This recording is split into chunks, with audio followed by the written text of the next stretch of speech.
Hello everybody and welcome back to another training week where you see me doing the exact same things over and over again for a week straight.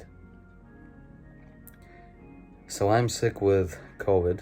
I'm not sick anymore, pretty much over it, but I was sick with COVID, so I had to take 1 week off. Actually more like 9 or 10 days. So I think I'm day 6 today. So I still have to wait another half a week or so. And it's not good because just a couple days ago I realized that next Thursday is the Commonwealth Games trial. Today is Sunday and I'm only allowed to come back by New Zealand rules on Thursday. There's a competition for the boys this weekend on Saturday, which I won't be doing. I'll be coaching it. Karen Bishop Memorial at Counties Manukau. Not too far, about 30-minute drive from us. So that gives me Thursday, Friday, and Monday, Tuesday to somehow get into routines after 10 days or whatever it's going to be with no training and being sick. So I suppose with that kind of time frame, I can't really plan anything. I'm just going to have to go by feel.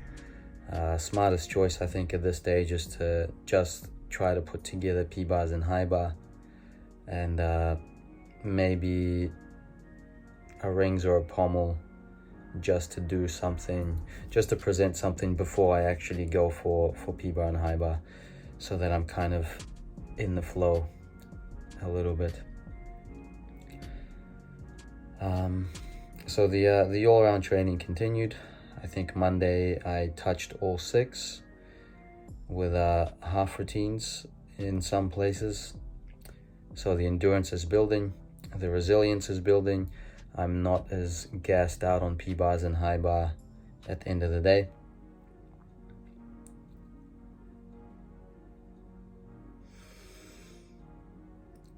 Yeah, so Commonwealth trial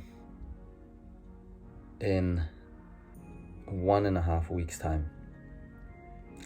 We had a mock competition on Thursday, so you'll see me on Thursday do the exact same things once again, but this time in uniform. And I threw a casino on Thursday in the routine. I'm not going to spoil what happens. Well, most of you probably seen what happened on Instagram, but that didn't tell the full story. So you'll see the full story today. It's quite a long video, so settle in, and I've planned to get to some questions which I have kind of been waiting to get to, but since this is the first video since Doha, I hadn't had the chance. So let's get straight into it. First question. Mr. Cam J. Hey man, hope you're well. Would you consider doing the same style videos over some footage of when you were competing/training in college, or even before that? I'd love to hear insights about the college system, coaching styles, pros and cons you experienced, etc. Cheers. Mr. Cam J. So, I tried to find my external drive, but I couldn't find anything, barely anything from college. So I'm not sure if it's on another drive, but I couldn't actually find too many videos. But I can still talk about the college system and all the parts the question is asking about. So when you're competing, I'd love to hear insights about the college system, coaching styles, pros and cons you experienced. Okay, so the college system. Where to begin? On the face level, the college system is about getting rowdy, getting pumped up and smashing out some good gymnastics with a group of brothers. So I went to college because I was quite bored, and I felt quite done with my training, or the way training was going here in Auckland, New Zealand. My father coached me my whole life. Good old dad, he passed away on literally 1 hour before New Year's Day, just a few months ago. And he coached me my whole life. And as you can imagine, it's quite difficult having your dad with you in the gym. And not only my dad was in the gym, my mom was also in the gym because she coached the girls.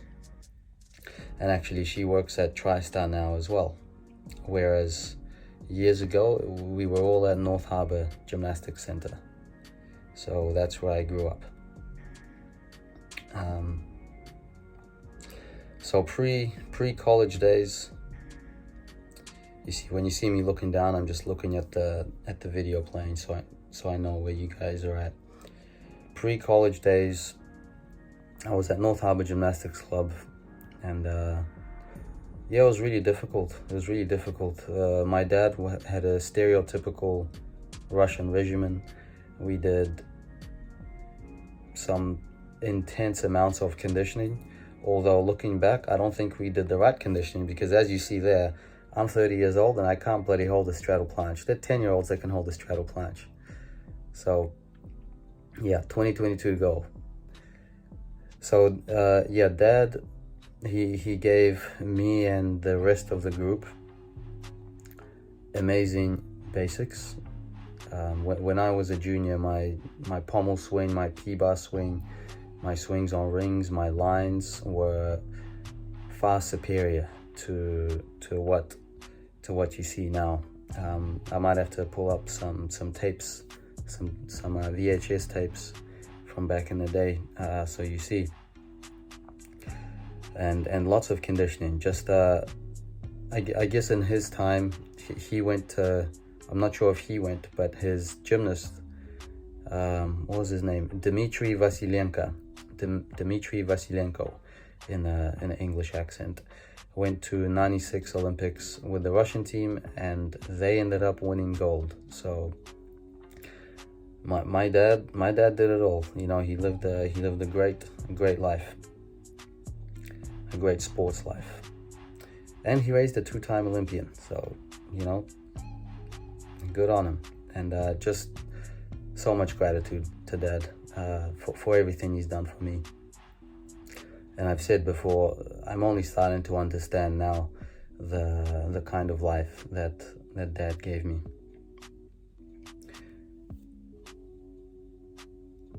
What else before college? So both my parents are in the gym. That was a big part of it. You can imagine, you're younger and you're a bit more self-conscious around your friends when your parents are always watching. So of course I had to deal with that too. Yeah, so I kind of, a part of it, honestly, was just an escape.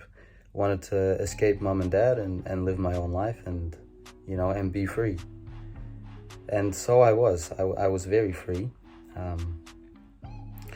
Many of you know that the college scene stereotypically involves a lot of partying. And I can honestly say that I wasn't, I'm quite a heavy introvert. I rejuvenate when I'm alone. I'm very happy when I'm alone. And to entertain people in that sort of a setting, I was never very good at it. You know, only now at my current age of 30, I'm learning how to have social interactions and, you know, and not be drained or tired, and actually just enjoy people's company. So that took me a long time. So I guess what I'm saying here is that it was a time for me to grow and to learn about the world, about other people, different cultures, American culture is very different to the rest of the world. So yeah, I was learning about many things. So coaching styles. I've always been a very independent gymnast. I never liked when coaches would tell me how to do something, because I always felt like I already had an idea of how to do it. And for some reason, no matter what, like I could be looking someone straight in the eyes and they would be telling me something about a skill, but I just, it doesn't, not that it doesn't register, I almost just already know that I'm already gonna do it my way, you know. So it's a flaw, but it's also a little bit of a blessing. Here comes the mock comp. It's a flaw because actually you do miss a lot of advice that could help you if you give it a try. One of the problems with young gymnasts is that we're too quick. We want the change to happen right now.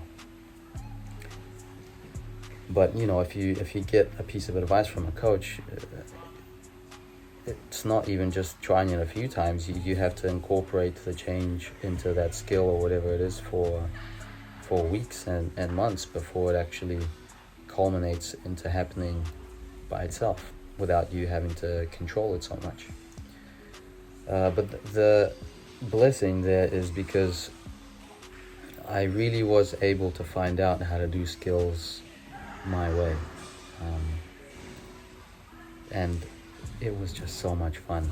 You know, it was so much fun to have the joy to just find out and solve the puzzles by myself. There's a bit of an arrogance that comes with it, because then you start to think that you don't need to listen to anyone at all. But eventually, and I'm very lucky, and I think a part of that was the coaching staff in Ohio State. Back then it was Rustam Sharipov, Casimiro Suarez, who everybody's heard that surname 1,000 times. And so both of them are still there. And also back then there was Bob Gauthier, the sweetest soul that ever lived, Bob Gauthier. And actually Bob commented on my video a few weeks ago. So Bob, if you're watching, much love. So the combination of those three coaches, it was phenomenal, because no matter which one of them it was, when they talked to me, when they talked to an athlete, they radiated the fact that, you know, they're not trying to control you, they're actually trying to help you. It's not like you have to do it like this or no way. In their voice, in their energy, in their demeanor, you could tell that they know themselves that that's only one way of doing something. And that's something Dad really struggled with, probably because I'm his son, so you can just boss your son around. Okay, little commentary. I caught Pagan with my thumb underneath my guard. So I put my first hand on and I put my second hand on top of my thumb. So kind of pushed my nail into the skin, and it started squirting out with blood. So I decided to tape up and restart.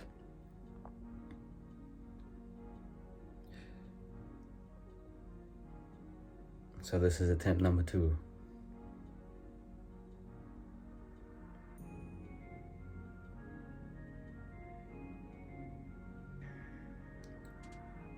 It's messy, but hey, I honestly don't even care, because I just threw it and I made it happen, you know. And now the cleaning up can happen from here on out. But I put myself into the deep end, and it paid off. I ended up catching. Even if I didn't catch, I think it still pays off just to try the new skill out. Because remember, we're not we're not risking it. We're not going to send it too close and potentially something bad happens. And yeah, I was so out of breath. So, and here comes the second half. Enjoy the dismount on this one. So I'm gonna break my attention away from the video and focus on the questions. Okay. So yeah, those coaches were amazing because they radiated what I already knew, that each skill has a million ways of being done, that there's no one specific way, that there are many ways, that every single body is different, everybody's energy system is different, and so we each have to find a way that works for us. I really was happy to find coaches that embody that in college. Some cons, there's a big con, especially for me, because in New Zealand we competed there was like 2 or 3 major competitions a week. Sorry, my throat's still not fully back. There's about 2 or 3 major competitions a week, and then would have an international or 2, like a world championship. And then coming into the States, where you're competing every single weekend for a few weeks straight, and then a week off, and then another few weekends. So the amount of competition you have to do is a con. But at the same time, it's if you prepare for it properly, it's a great thing, because you get really valuable experience. You learn how to turn it on a whim, just when you need to turn it on. You get the routine done, and then you're finished, like business. Okay, I remember this. Check out this dismount. Wait, I must already did it. You guys probably saw a triple back at the a few clips ago. I remember I threw a triple just for fun. So that's Friday. Okay, I better hurry up, because we're about to get into Coach's Corner. Oh, but at the same time, I can keep the narration part going if the video ends. I'm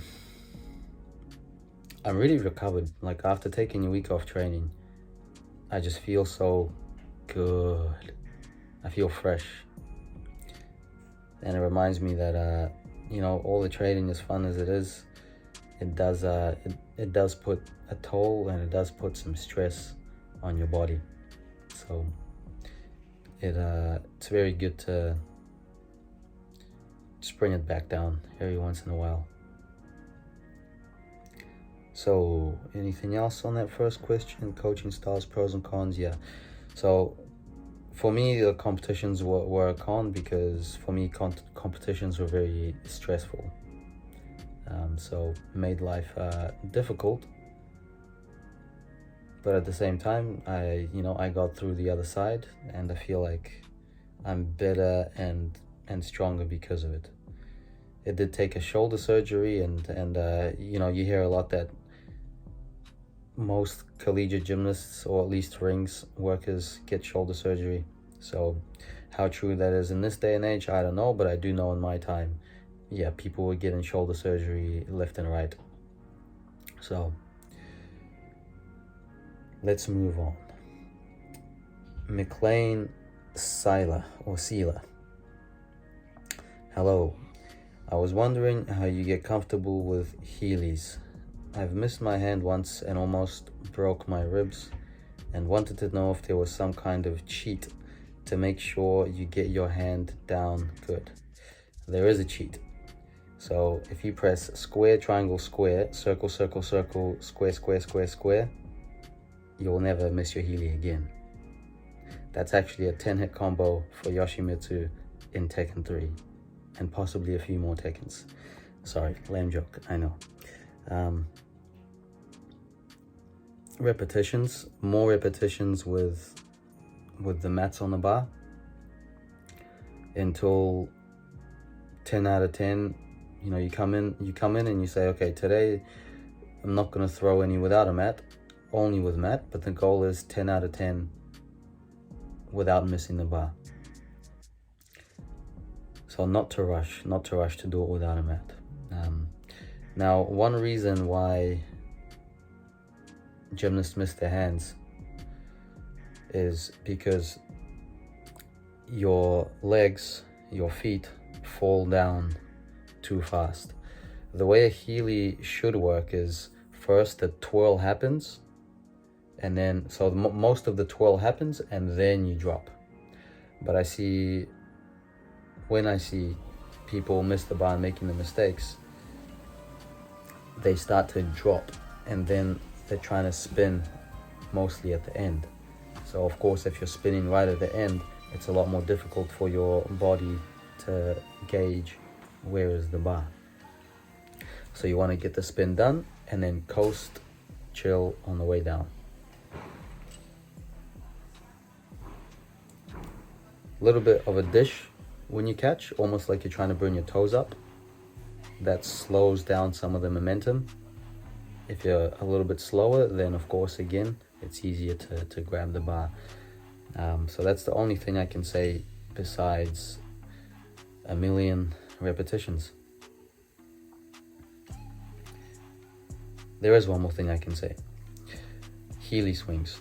So you swing forward, you let go of the hand that you catch the bar with, and then you put it down back onto the bar as you come back down. So you just start with little swings, swinging forward. The key is to let go, not on the way up, but kind of when the legs have finished moving up, they're almost about to pause. That's when you take your hand off the bar and then slap it back on. When you get comfortable, you can lift your hand higher and higher. You can swing higher and higher and higher. If you feel it's starting to tilt your body to all sorts of places when you let go, it's because you're letting go of your hand too soon. You have to let go only when the swing has stopped. Yeah, so those Heeley swings are good too. Daniel Follett. And apologies to anyone if I'm saying the names wrong. Hey man, what do you do when you're having one of those days where nothing seems to work? When nothing seems to work.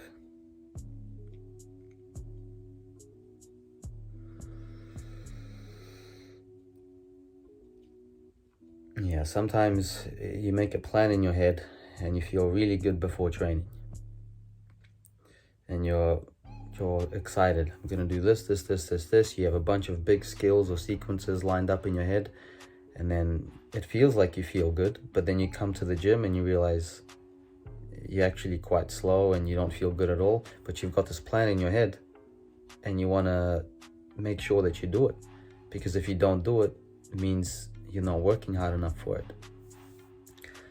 So that took me very, very many years and injuries to finally be able to make a more intelligent choice.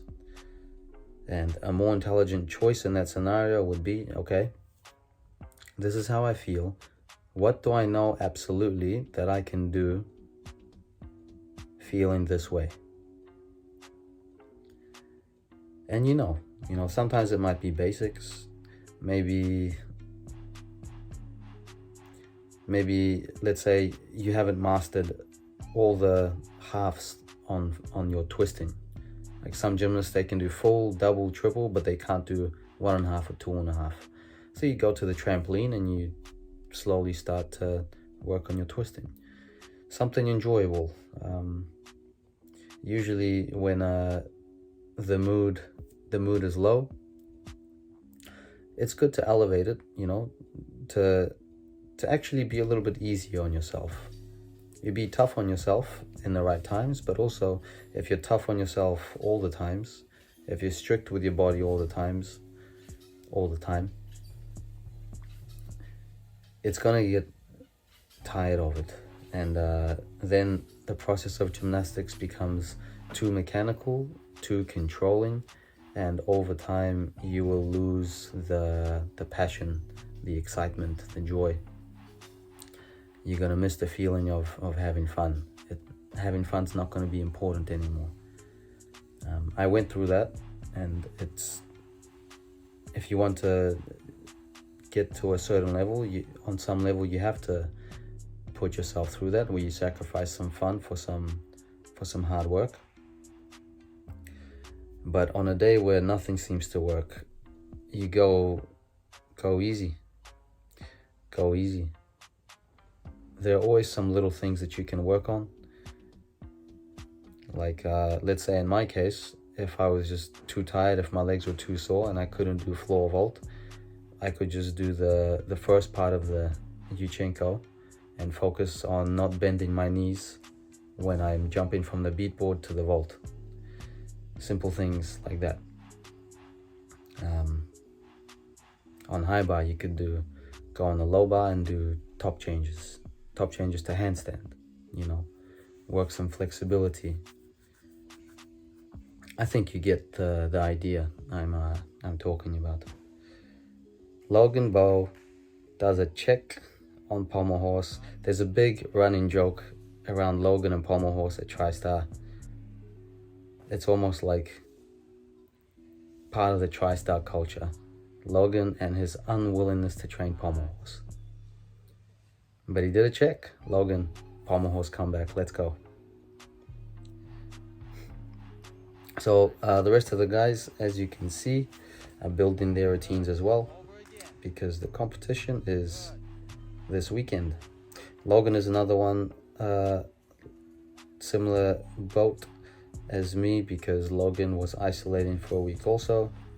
So we're gonna have to wait and see how he is for Karen Bishop this coming weekend.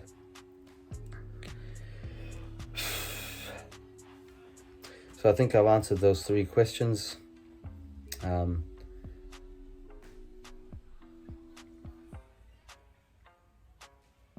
Thank you for asking the questions. I hope I've been able to answer them. I hope my answers suffice.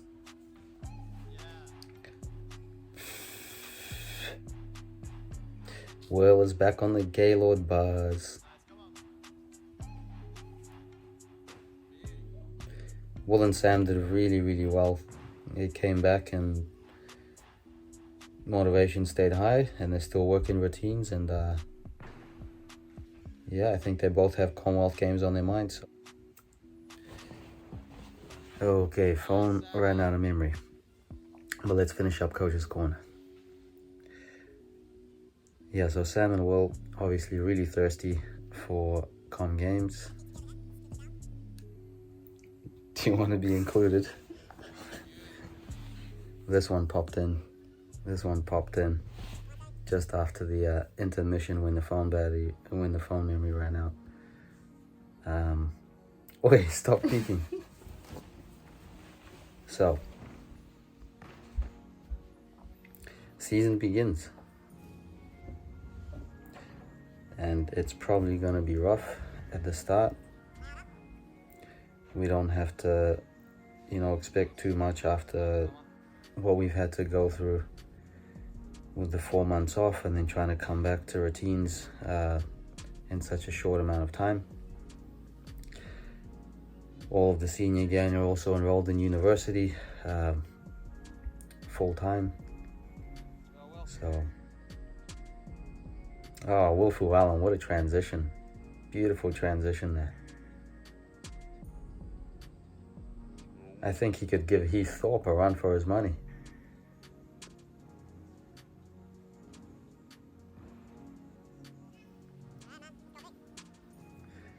Let's be honest though, not a single one of us can do the artistry side of things as good as Heath Thorpe. He takes that stuff to the next level. Peter is he's a big guy, and he's a rocket scientist.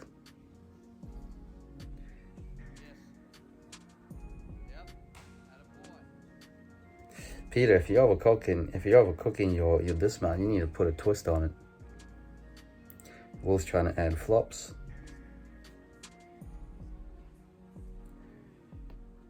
And Oh, here's JD. Here's JD. JD is one of our newest members, and in only a matter of sessions, he picked up a peach on P-bars, peach to support, and a backflip off P-bar, which I think you'll see in a little bit. Logan really surprised me. I came back from the World Cups and Logan is sending Heelys without a mat. Everybody was surprised. Yeah, so JD did a backflip in I think the backflip happened in just a few sessions as well.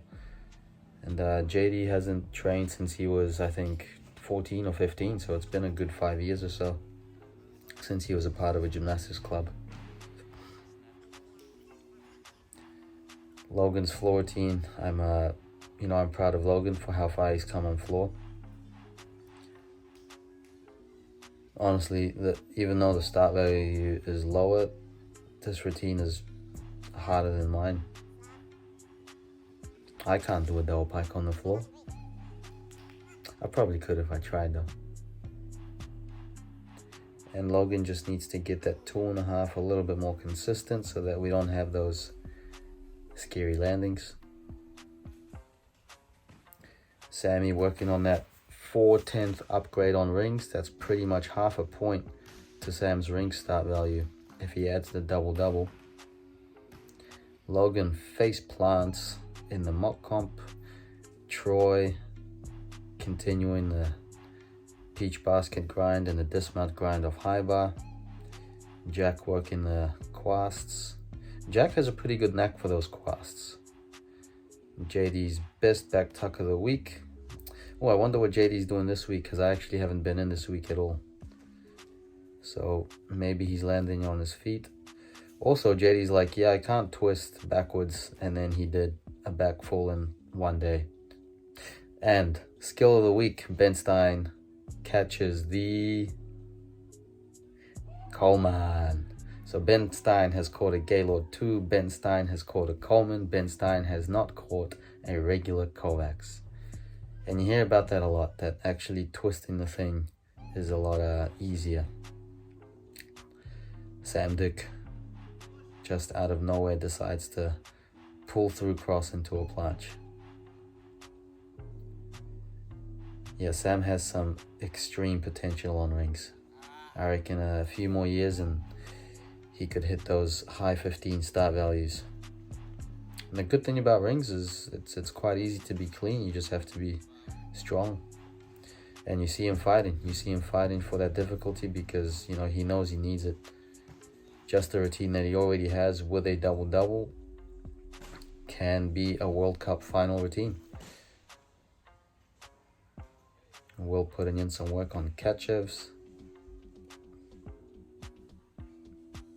Back on the Gaylord buzz. Just got to get that top part a bit more consistent. It's a little bit different every time. Peter, yeah, me and Peter, we've just made this goal that we're going to do Gaylord. And yeah, a man needs a big challenge. And this is Sam's big challenge right now.